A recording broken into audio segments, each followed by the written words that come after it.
तो देखें ज़रा, जैसे p वेक्टर के साथ q वेक्टर ऐड करके जब हमने r वेक्टर बनाया, जो डिस्प्लेसमेंट वेक्टर्स के एडिशन का एग्जाम्पल था, उसको एक बार ग्राफिकली आप देखें। ये क्या है? p वेक्टर का ग्राफिकल रिप्रेजेंटेशन, यानी इस एरो की लंबाई तो p वेक्टर की मैग्नीट्यूड बता रही है और इस एरो की डायरेक्शन p वेक्टर की डायरेक्शन बता रही है। तो ये p वेक्टर का ग्राफिकल रिप्रेजेंटेशन है। हालांकि ये तो खुद डिस्प्लेसमेंट वेक्टर ही है। अगर ये डिस्प्लेसमेंट वेक्टर के बजाय ये फोर्स वेक्टर होता तो ये क्या होता? फोर्स वेक्टर का रिप्रेजेंटेशन होता। और ये क्योंकि ये तो डिस्प्लेसमेंट का ही केस है, खुद ये क्यू वेक्टर उसका खुद का रिप्रेजेंटेशन भी और खुद ये डिस्प्लेसमेंट वेक्टर भी है। अगर ये डिस्प्लेसमेंट वेक्टर के बजाय फोर्स वेक्टर होता तो ये फोर्स वेक्टर का क्या होता? ग्राफिकल रिप्रेजेंटेशन होता। और ये कोई फोर्स होता, ये कोई फोर्स होता, तो क्यों डिस्प्लेसमेंट के केस में ये तो सचमुच ही डिस्प्लेसमेंट है, ये सचमुच ही डिस्प्लेसमेंट है, और ये क्या आ गया? इन दोनों डिस्प्लेसमेंट्स का रिजल्टेंट आ गया। तो अगर ये फोर्स वेक्टर होता, ये भी फोर्स वेक्टर होता, यानी ये फोर्स वेक्टर का रिप्रेजेंटेशन होता और ये फोर्स वेक्टर का रिप्रेजेंटेशन होता, तो ये क्या होता? ये दोनों फोर्स वेक्टर्स के रिजल्टेंट का रिप्रेजेंटेशन होता। तो इस बात से हमने फोर्सेस को ऐड करना सीख लिया और कोई और वेक्टर्स को भी ऐड करना सीख लिया। तो इस एग्जाम्पल जो मैंने दो फोर्सेस का लिया है, फोर्स F1 और फोर्स F2, इनको ऐड करना सिखाता हूँ जो मैंने रूल बनाया है उसको यूज़ करके। तो पहले क्या करूँ? F1 वेक्टर का मैं रिप्रेजेंटेशन ड्रा कर दूँ। मैंने वेक्टर्स का रिप्रेजेंटेशन, ग्राफिकल रिप्रेजेंटेशन जब बताया तो बताया था इसको हम कहेंगे रिप्रेजेंटेशन की टेल, इसको कहेंगे रिप्रेजेंटेशन का हेड। तो F1 वेक्टर को मैंने मैग्नीट्यूड एंड डायरेक्शन समेत रिप्रेजेंट कर दिया।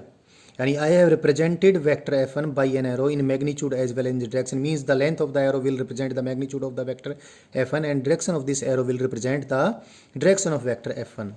तो अब ये F1 वेक्टर के रिप्रेजेंटेशन के हेड पे, इसको देखें जरा, P डिस्प्लेसमेंट वेक्टर के रिप्रेजेंटेशन के हेड के ऊपर दूसरे डिस्प्लेसमेंट वेक्टर के रिप्रेजेंटेशन की टेल थी। तो सेम रूल को फॉलो करें, F1 वेक्टर के रिप्रेजेंटेशन के हेड के ऊपर F2 वेक्टर के रिप्रेजेंटेशन की हम टेल लगा दें।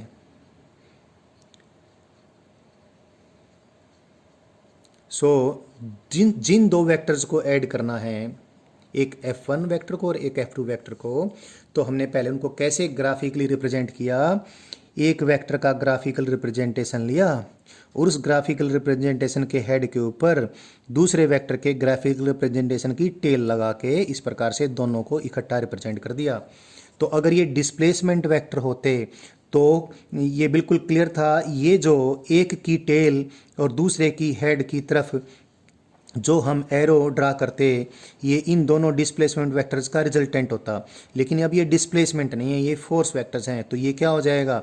ये F1 फोर्स और F2 फोर्स वेक्टर्स का रिजल्टेंट फोर्स हो जाएगा। सो देखें, इस ग्राफिकल मेथड से, ये चित्र बनाकर ऐड करने वाले मेथड से हमने F1 वेक्टर और F2 वेक्टर का रिजल्टेंट खोज लिया है। बिल्कुल हमने जो डिस्प्लेसमेंट वेक्टर्स वाला तरीका था उसको ही फॉलो किया। तो जो मैंने बात अभी की है ये बहुत इंपॉर्टेंट बात है, इसको मैं 3-4 बार रिपीट कर करके बताऊंगा जिससे आपके खून में रच बस जाए। जिन दो वेक्टर्स को मैंने ऐड करना है, चाहे फोर्स वेक्टर्स हों या कोई और हों, डिस्प्लेसमेंट है तो बिल्कुल ओबियस बात है, वो तो पहले आपने समझ लिया है। जिन भी दो वेक्टर्स को हमने ऐड करना है तो सबसे पहले क्या करेंगे? उन वेक्टर्स को हम in magnitude as well as in direction graphically represent करेंगे एरोज के जरिए। और कैसे रिप्रेजेंट करेंगे? एक वेक्टर के रिप्रेजेंटेशन के हेड के ऊपर दूसरे वेक्टर की रिप्रेजेंटेशन की टेल चढ़ा देंगे। तो इस प्रकार से दो वेक्टर्स जिनको ऐड करना है हम रिप्रेजेंट करेंगे। I repeat, when we want to add two vectors then we represent them in magnitude as well as in direction by corresponding arrows, and we draw the arrows in such a way that the tail of the representation, graphical representation of one vector is put on the head of the graphical representation of the other vector। तो फिर अब क्या करेंगे? जब ये हम इस प्रकार से हमने रिप्रेजेंटेशन कर लिया, एक के रिप्रेजेंटेशन के हेड के ऊपर दूसरे के रिप्रेजेंटेशन की हमने टेल लगा के और दोनों वेक्टर्स को हमने रिप्रेजेंट कर लिया graphically in complete way. That is, in complete way का मतलब the arrows are representing the magnitude of the vectors and direction of the vectors as well. तो इस प्रकार से इन दो वेक्टर्स को ऐड करना था, तो पहले हमने ऐसे रिप्रेजेंट किया। तो अब देखें हमारे पास एक ट्रायंगल पूरा होने को है, बस ट्रायंगल पूरा होने के लिए कैसे करेंगे, इस पॉइंट और इस पॉइंट को मिला दें तो एक ट्रायंगल पूरी हो जाएगी। तो फिर इन दोनों वेक्टर्स का जिनका हमने रिजल्टेंट डिटरमाइन करना था, उन दोनों वेक्टर का रिजल्टेंट क्या होगा, ये जो इनसे जो एक ट्रायंगल बनने वाली थी इनकम्प्लीट, उस ट्रायंगल की जो कंप्लीटिंग साइड होगी, यानी F1 vector head to tail, इसको हेड टू टेल ऑर्डर बोलते हैं। एक के रिप्रेजेंटेशन के हेड के ऊपर दूसरे के रिप्रेजेंटेशन की टेल रखी।